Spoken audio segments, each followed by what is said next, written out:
Baik, terima kasih atas kesempatan yang saya peroleh. Di sini saya akan menjelaskan materi teknologi pembelajaran dalam bimbingan konseling Kristen.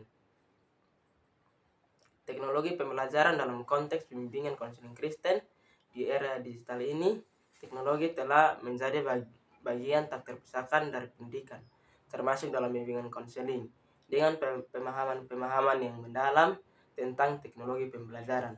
Kita dapat meningkatkan efektivitas proses konseling dan secara signifikan mendukung pertumbuhan spiritual individu. Saran dan tujuan pembelajaran mahasiswa bimbingan dan konseling Kristen: meningkatkan pemahaman dan keterampilan dalam memanfaatkan teknologi untuk mendukung praktik konseling yang efektif. Yang kedua, pendidik dan konselor memperkenalkan strategi baru dalam penerapan teknologi untuk proses pembelajaran dan konseling yang lebih inovatif.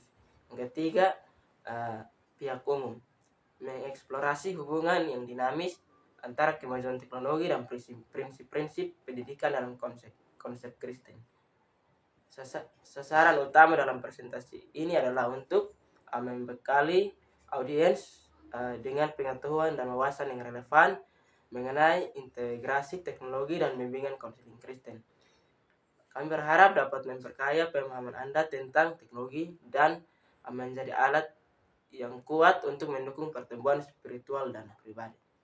Berikut yaitu sejarah dan konsep teknologi pembelajaran. Yang pertama, era awal. Penggunaan media visual dan audio sederhana dalam pendidikan seperti papan tulis dan proyektor. Yang kedua, revolusi digital. Munculnya komputer pribadi, internet, dan perangkat lunak pendidikan yang mengubah paradigma pembelajaran. Yang ketiga, era kontemporer. Pemanfaatan kecerdasan buatan, realitas virtual, dan pembelajaran adaptif untuk personalisasi pengalaman belajar.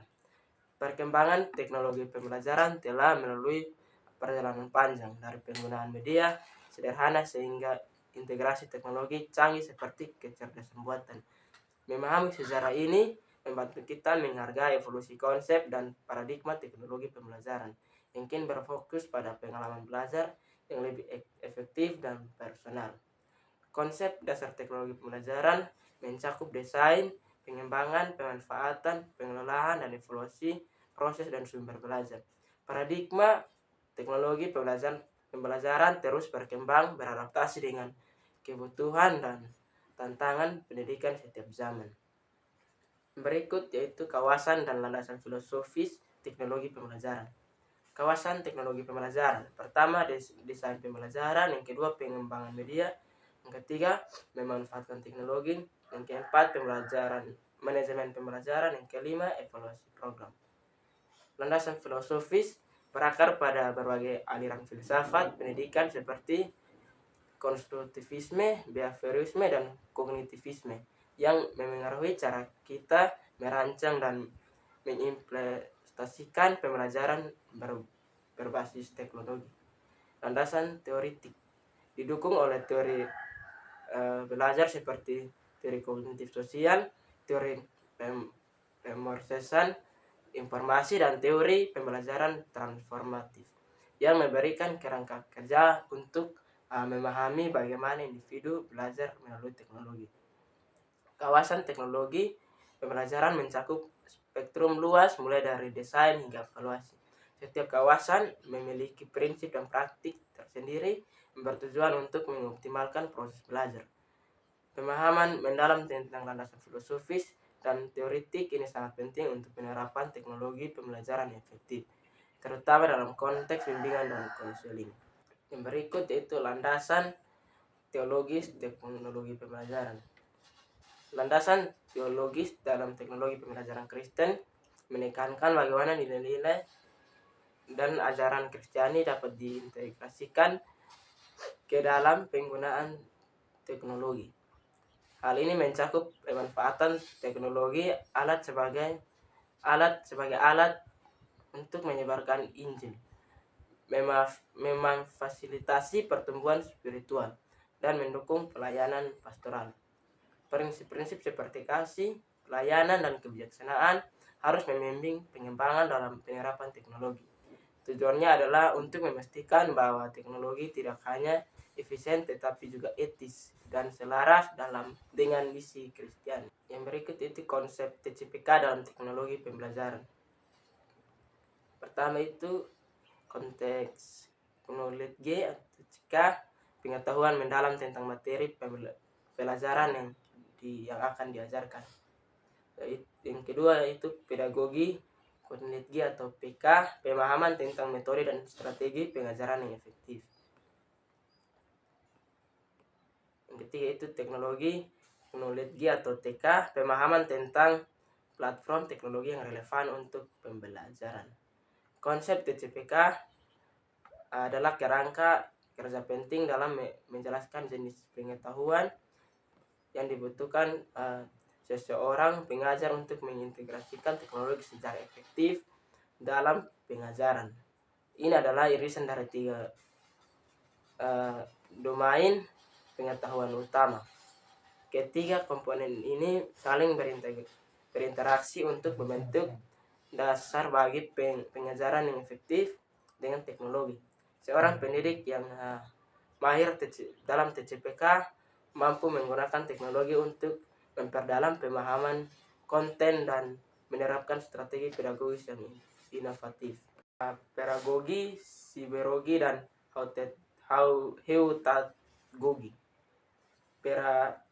Pedagogi pendekatan pembelajaran kolaboratif di mana pendidik saling belajar belajar satu sama lain. Ini menekankan pentingnya interaksi dan berbagai pengetahuan antar peserta. Yang berikut itu siberogi, pembelajaran yang berpusat pada penggunaan teknologi digital dan lingkungan virtual. Fokusnya adalah pada bagaimana teknologi membentuk dan memfasilitasi pengalaman belajar. Berikut adalah heutagogi, pembelajaran yang berfokus pada kemandirian dan penemuan diri peserta didik mengambil inisiatif penuh dalam proses belajar mereka, mengeksplorasi minat dan kebutuhan pribadi. Ketiga konsep ini mewakili evaluasi dalam pemikiran pedagogis yang relevan dengan era digital. Pedagogi mendorong kalau kolaborasi, sibereo memanfaatkan kekuatan teknologi, dan heutagogi memperdayakan pembelajaran untuk mengambil alih jalur pendidikan mereka sendiri. Memahami perbedaan dan sinergi antara ketiganya memungkinkan pendidikan untuk menciptakan lingkungan belajar yang lebih dinamis, responsif terhadap kebutuhan individu. Berikut adalah pengembangan dan pengenalan sumber belajar. Kolaborasi dan interaksi, mendorong partisipasi aktif siswa melalui forum diskusi online, proyek kelompok virtual, dan sesi interaktif. Berikut itu pemanfaatan data, penggunaan analitik data untuk melacak kemajuan siswa, mengidentifikasi area yang membutuhkan dukungan, dan menyesuaikan konten pembelajaran. Berikut yaitu personalisasi pembelajaran, menyediakan jalur pembelajaran sesuai dengan kebutuhan dan gaya belajar individu siswa dengan didukung oleh pengembangan dan pengelolaan sumber belajar yang efektif adalah kunci keberhasilan teknologi pembelajaran. Ini melibatkan perencanaan yang cermat, pemilihan teknologi yang tepat, dan strategi pengelolaan yang berkelanjutan. Tujuannya adalah untuk menciptakan lingkungan belajar yang kaya, mudah diakses, dan relevan yang mendukung pertumbuhan akademik dan spiritual siswa.